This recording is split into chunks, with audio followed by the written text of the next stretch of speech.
Now, Major, as a leader of the company, do you think you could have taken out the Germans without the help of the other companies in Bastogne? Definitely. We were really strong. I mean, E Company is one of the strongest ones out there, and we could have definitely done it without everyone else's help. During the Battle of Bastogne, did you think Lieutenant Dyke was a good leader? Absolutely not. He was a terrible leader, he made bad decisions, and he really hurt our company. In Bastogne, was it really as cold as they say it was? Yes, it was horrible. The conditions were horrible. It was freezing. We had little food. We had hardly any ammunition. When the Tommies tried to give us ammunition and food and supplies, they dropped most of it behind German lines.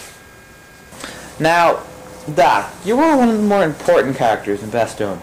Do you think you did enough to help Easy Company, or do you think you could have done more?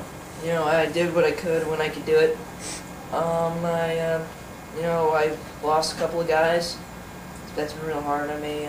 But the guys that I saved, I still keep in touch. You know, we're a close-knit family. But basically, overall, I did what I could to help Easy Company. Now, Compton, what was going through your body when you saw Toy and Garnier hit by a mortar? I didn't know what to think. I was dead for about 5 seconds. No feelings whatsoever ran through my body. How cold was it? Exactly. It was unbearable. 2 to 3 people had to share the same blanket, and everyone was getting frostbitten.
When Toy was screaming for help when he got his leg blown off, was it your first reaction to go in and help him? Yes, it was my first instinct to go and get him. Toy is my friend. We were taught never to leave a man behind. Come on! Come on!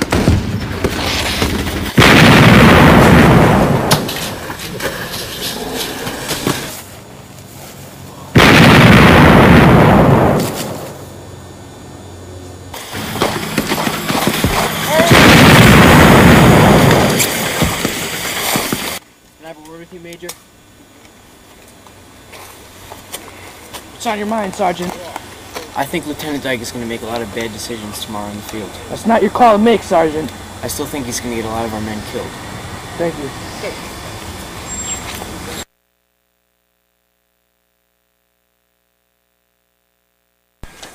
Some of the men said that you were the real leader at this time. Did you think that it was you or Lieutenant Dyke? Well, Lieutenant Dyke was the real leader, but the men needed someone to look up to, and I guess that person was me. And when you saw Captain Spears run across Foy to get D Company, what did you feel? I was amazed and shocked. I couldn't believe that he did that. Once I saw that, I knew we had a true leader in the company. Now, Captain Spears, what were you thinking when you ran across the town of Foy to get D Company? I had to get them all together. I knew it was our only hope against the Germans. Now, what was going through your mind when Major Winters called you over and told you to take over command from Lieutenant Dyke? I had no real choice. I had to do it, and I was honored to do it.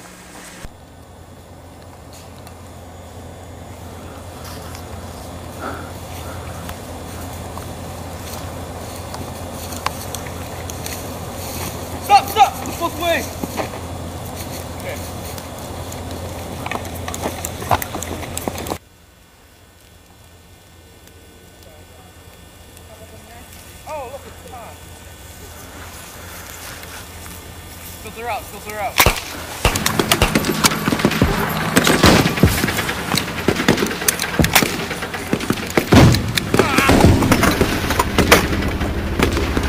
Now, how come he made the decision to relieve Lieutenant Dyke of his command and put in Captain Spears in the storm on Foy? Lieutenant Tyke really wasn't strong enough, and I felt Spears had, the power and the motivational skills to work up our company a little better, and I mean, it ended up that was the best way out. Guys, storm! Lieutenant Spears, over here. Gotta go to Foy and take over your Yes, sir!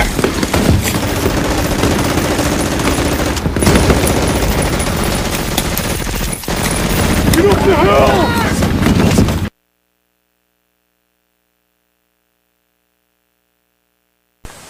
Now, Captain Nixon in Berchtesgaden.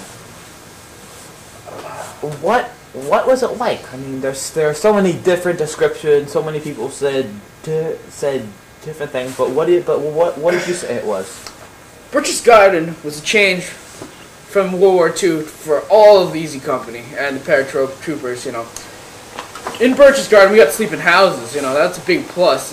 The villagers abandoned the villages, and we swept through, looted all the towns and everything.